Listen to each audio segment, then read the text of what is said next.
মিলেটের লাড্ডু বানানোর জন্য আমি প্রথমে ইনগ্রেডিয়েন্টসগুলি এক জায়গায় করে নিয়েছি, অর্থাৎ 5 রকম মিলেট, ড্রাই ফ্রুটস এবং সুজি।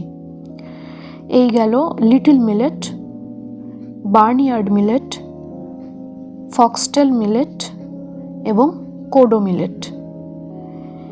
মিলেটগুলি 80 গ্রাম মতো নিয়ে আমি এক জায়গায় করে নিয়েছি এবং কড়াইতে ঘি গরম করে তার মধ্যে আমি মিলেটগুলি দিয়ে দিলাম এক এক করে, এবং এটিকে খুব ভালোভাবে ভাজতে হবে যাতে এর কাঁচা গন্ধটা একদম চলে যায়।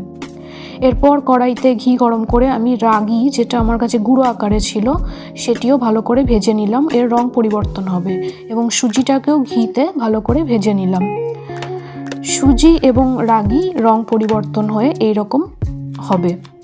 এরপর আমি এইগুলোকে ঠান্ডা করে, অর্থাৎ মিলেট, রাগি, সুজি সব ঠান্ডা করে মিক্সিং বলে দিয়ে দিয়েছি, কারণ এগুলোকে খুব ভালোভাবে মিক্স করতে হবে।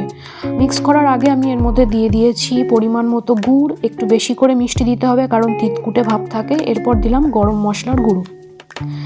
এরপর আমি একইভাবে ড্রাই ফ্রুটসগুলোও ঘিতে ভেজে নিয়েছি এবং চার্ন করে নিয়েছি।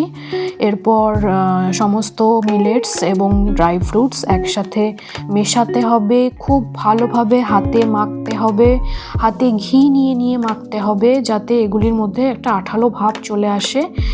তারপর আর কিছুই নয়, এক এক করে গোল পাকিয়ে, হাতের চাপে চাপে গোল পাকিয়ে তৈরি হয়ে গেল মিলেটের লাড্ডু।